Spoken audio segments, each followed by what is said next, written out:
Venir aujourd'hui à une journée ripostant à l'autoritarisme.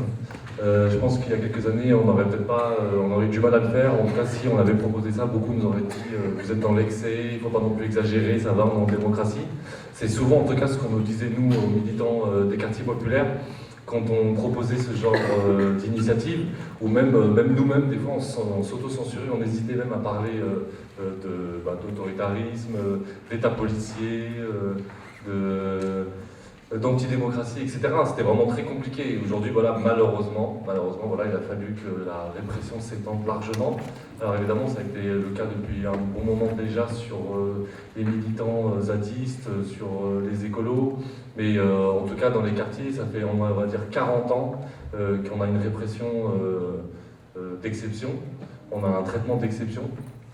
Et en tout cas pour le comité Adama, donc comme vous le savez, j'y reviendrai après dans le détail, mais c'est quand même un mort, 4 frères en prison, 25 jeunes du quartier, voilà, entre des allers-retours emprisonnés quand même. Donc ça fait quand même un petit moment que ça existe pour nous. Je reviens même pas, enfin évidemment je parle même pas des années Sarkozy, quand même, qui a été ce fameux ministre de l'Intérieur, à l'époque quand il était ministre de l'Intérieur, on était président de la République, qui a quand même ramené tout ce qui sert aujourd'hui à réprimer violemment les mouvements sociaux ou alors le mouvement des Gilets jaunes. Et à l'époque, nous étions vraiment minoritaires à le dénoncer en ces termes-là. L'esprit de la journée, pour nous, en tout cas, moi je vraiment de mon point de vue, pour le comité Adama, c'est un peu ce qu'on a fait avec les Gilets jaunes. En fait, c'est une question de survie. On n'a pas le choix. On est obligé. Quand on regarde la situation aujourd'hui, il y a eu encore, là on était le 5 mai à la commémoration pour les 2 ans de la mort de Curtis. Curtis, c'est un mort après Adama Traoré. C'était un jeune, il avait 17 ans.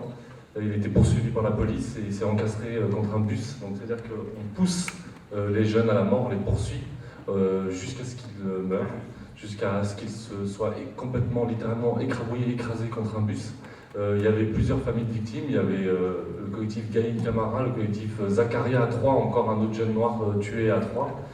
Et c'était impressionnant de voir cette liste, on a fait une photo comme ça, et malheureusement il n'y avait que les gens des quartiers, il n'y avait pas assez encore des représentants des mouvements qu'on peut retrouver ici aujourd'hui. Et c'est vraiment important qu'il y ait tout le monde dans ce genre de commémoration. Et c'est un peu l'esprit, en tout cas notre esprit, notre mouvement qu'on a fait vers les mouvements de gauche, vers les mouvements sociaux, ou vers les mouvements des Gilets jaunes, c'est de se dire qu'à un moment donné, voilà, quand il y a un mort comme ça, je ne comprends pas comment ce soit possible encore là, avec toute la médiatisation qu'on a pu faire, qu'il n'y ait vraiment que des gens des quartiers populaires. Quand on regarde la vidéo, quand on regarde les photos, c'est vraiment voilà, dommage. Et donc, comme je disais, on n'a pas le choix, on est obligé. On n'a pas, voilà, c'est un luxe qu'on ne peut pas se permettre de pouvoir, en tout cas pour nous, de notre point de vue, quand on a fait le bilan de la mobilisation en 2017, quand on a fait le bilan de la marche, on avait fait une marche pour les 1 an de la mort d'Adama, on s'est dit c'est pas possible, on ne peut pas se retrouver comme ça où on voit que des militants des quartiers populaires venir aux marches quand il y a un mort, et je dis bien un mort, tué par la police. Récemment, vous avez vu, on a rendu hommage à Madame Fatoumata Kébé, qui est décédée, mais qui avait été éborgnée en 2017.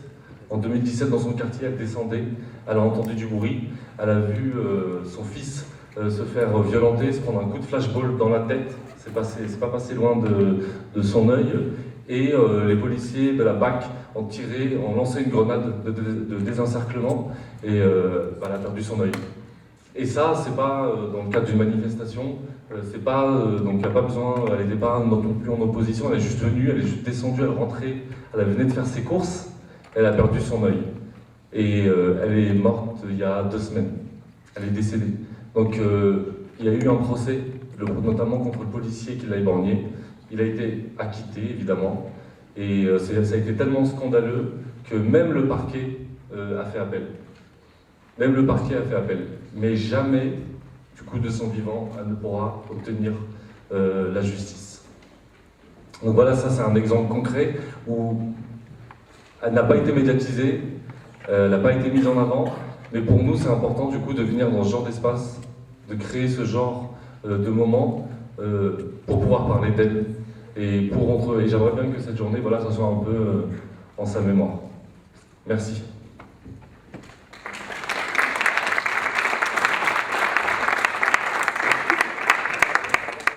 Youssef, à nouveau, est-ce que tu reprends, juste pour aller plus sur le témoignage des récits de la criminalisation aussi qui se passe dans les quartiers populaires? Et pour 6 minutes, s'il te plaît. Du coup, je vais être beaucoup plus court parce que j'ai déjà parlé. Alors, juste pour dire où on en est au niveau de l'affaire, donc moi c'était plus sur l'affaire Adama. La question aujourd'hui, je ne sais pas si vous êtes au courant, mais aujourd'hui on est donc en 2019 et aujourd'hui il est impossible, la justice n'arrive pas à expliquer scientifiquement, rationnellement de quoi est mort un citoyen français. Donc aujourd'hui c'est impossible, tous les experts judiciaires qui ont été mandatés par la justice ont à chaque fois, ils ont donné une raison différente sur la mort d'Adama Traoré. Donc je pense qu'il va y avoir 20 expertises, je dis bien judiciaires, donc mandatées par la justice, et à chaque fois on aura une raison différente. Donc au départ, quand le 19 juillet 2016, même le 20 juillet le lendemain, quand Adama Traoré est tué par 3 gendarmes de la République française, donc il est étouffé, asphyxié, puis emmené, traîné même jusqu'à cette cour de cette gendarmerie où il est jeté face contre sol, menotté derrière le dos. Il faisait 32 degrés ce jour-là, donc il était en plein soleil. Donc les pompiers, quand ils arrivent sur place, donc ça c'est dans les rapports, tout ce que je vous dis, c'est soit ce qu'ont dit les gendarmes, soit ce qu'ont dit les pompiers, pour aller plus vite. Mais en gros, quand les pompiers arrivent, ils le trouvent menotté, donc face contre terre. Les gendarmes refusent de lui enlever les menottes. Ils avaient même refusé auparavant d'ouvrir la porte. C'est les pompiers qui descendent eux-mêmes de leur véhicule pour ouvrir la porte de la gendarmerie, en sachant qu'ils ne savaient pas qu'ils étaient à la gendarmerie, c'est-à-dire qu'on les a juste appelés comme ça. Venez, il y a un problème. Les gendarmes ne se présentent pas au téléphone en disant que c'est la gendarmerie, venez la gendarmerie. Donc les pompiers, quand ils arrivent, ils découvrent que c'est la gendarmerie. Donc ils ouvrent eux-mêmes la porte, ils le trouvent comme ça, ils refusent de lui enlever les menottes. Les gendarmes répondent aux pompiers qu'il fait semblant. Donc ça c'est un classique, hein. Il fait semblant, en fait non il va très bien, etc. Il se victimise, etc. Finalement ils insistent à plusieurs reprises, donc ils font un massage cardiaque, évidemment il est trop tard, et à 19h05 sa mort officielle est annoncée. Cette question du coup des pompiers, de ce que je viens de vous dire, c'est très important, puisque dès le départ on a une volonté d'empêcher l'accès à la vérité. C'est-à-dire que par exemple ce rapport des pompiers il va disparaître. Encore une fois, on est en France. On n'est pas dans une dictature, on est en France. Les policiers, enfin les gendarmes font disparaître tout de suite ce rapport des pompiers, immédiatement. Tout de suite, on a, le 20 juillet, une enquête pour rébellion contre Adama Traoré. Il est mort. Les gendarmes ouvrent une enquête pour rébellion. Le 20 juillet. Le 20 juillet, on a le procureur de Pontoise Yves Janier, qui va à la télé et qui dit, donc devant la télévision, devant BFM, il y a tous les médias, évidemment, parce qu'il y a eu des nuits de violence, des nuits de révolte, qui ont été légitimes, évidemment, et qui ont surtout permis cette médiatisation, et qui ont permis que beaucoup de militants ont pu venir rapidement sur place. On a, du coup, Yves Janier qui dit que Adama Traoré est mort parce qu'il avait de l'alcool, donc il a fait un malaise, parce qu'il avait pris beaucoup de drogue. Il n'y a eu aucune encore expertise médicale, aucune expertise médicale qui a été faite sur Adama Traoré. Donc encore une fois, on est là, c'est un procureur de la République. Et il ment sciemment, il le sait. Même quand il y a une expertise médicale qui sort, donc une autopsie, tout de suite il va immédiatement à la télé, un nouveau mensonge. Il ne dit même pas ce qu'il y a dans l'expertise, il dit immédiatement qu'Adama Traoré est mort d'infection généralisée. D'accord? On passe de la drogue, de l'alcool, à infection généralisée. Et ça va être comme ça à chaque fois sur autopsie contre autopsie. Par exemple, on a une gendarme qui va faire un faux témoignage. Comme quoi elle a vu Adama Traoré se débattre, comme quoi elle a vu Adama Traoré frapper les gendarmes, etc. Il a fallu un coup de pression de l'avocat de la famille Traoré, Maître Yassine Bouzrou, pour que ça soit retiré, parce qu'il y a une plainte contre elle. Vous voyez la machine, comment elle va se mettre en place. Le parquet, les gendarmes, etc.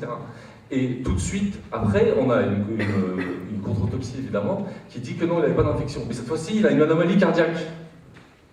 Vous voyez? Ensuite, on a une nouvelle expertise qui nous dit que non, finalement, il n'avait pas d'anomalie cardiaque. Non, en fait, il avait un cœur d'athlète. C'est le contraire, du coup, parce que comme il y a une anomalie cardiaque, donc la médecin qui dit ça n'est absolument pas spécialiste, du coup on ramène une cardiologue. La cardiologue dit ah non, il a un cœur d'athlète. Mais on a un autre médecin qui dit qu'il a la drépanocytose. Et que, en fait, c'est le fait d'avoir couru 400 mètres en 18 minutes, c'est écrit noir sur blanc. Moi, je l'ai lu. C'était hallucinant. Parce qu'il a couru 400 mètres en 18 minutes. Ça a enclenché un processus au niveau de la drépanocytose dans son sang, etc. Il a manqué d'oxygène. Du coup, avant même d'entrer dans l'appartement, avant même de poser son premier pied dans l'appartement où il a été asphyxié, étranglé, il était déjà mort. Je ne sais pas si vous vous rendez compte du truc. C'est-à-dire qu'en fait, les gendarmes n'ont rien à voir, ni de près ni de loin. Il était déjà mort. Son processus était irréversible. C'est exactement ça qui est marqué noir sur blanc. Donc aujourd'hui, évidemment, on n'a pas lâché. Je terminerai sur ça. Vous connaissez l'action du comité d'Ama. On a été sur tous les champs de la société. On s'est battu partout. On a imposé cette question partout.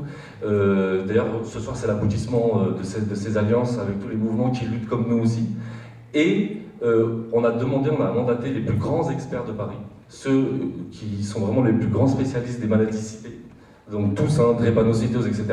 Donc ils ont conclu, je pense que vous l'avez lu dans le journal Le Monde, c'est complètement faux, il est mort d'aucune maladie. La seule raison de la mort d'Adama Traoré, c'est l'asphyxie mécanique. C'est l'étranglement, c'est la technique d'interpellation des gendarmes. Et là, miracle, comme par hasard, alors qu'en mois de décembre, les juges, donc vous avez vu comment ça a fuité dans la presse, c'était organisé avec les gendarmes, etc., notamment via Europe 1 et l'AFP, où le matin, l'enquête est finie, ça y est, c'est terminé, il n'y a plus rien à voir, c'est fini, les juges ont terminé leur instruction. C'est quand même incroyable. Donc là, évidemment, le soir, contre-attaque, on avait préparé le coup, on sort l'expertise qui démonte complètement les autres experts. Et, miracle, début avril, l'enquête est relancée tout d'un coup. On va interroger pour la première fois des témoins, ça fait 3 ans, on va arriver à 3 ans quand même. Ça fait 3 ans qu'on demande que des témoins soient interrogés, ils ne sont pas interrogés, la miracle, ils vont être interrogés. Et à nouveau, vous n'allez jamais le croire, mais les juges demandent une nouvelle expertise judiciaire. Alors, je terminerai là-dessus, ça c'est une manière, je pense, pour la justice de sauver la face. C'est-à-dire qu'ils ont tellement été humiliés, on a tellement prouvé par A plus B qu'il y a une entrave à la justice, que clairement on est dans un processus pour empêcher la manifestation de la vérité, qu'ils sont obligés de repasser par une expertise mandatée à nouveau par la justice pour un peu pour éviter l'humiliation. Donc voilà où on en est aujourd'hui au niveau de l'affaire. Et c'est pas fini. Donc voilà, donc il y a la prochaine marche, j'espère que vous serez tous là massivement, c'est le 20 juillet, ce sera pour les 3 ans de la mort d'Adama Traoré. Merci. Merci Youssef.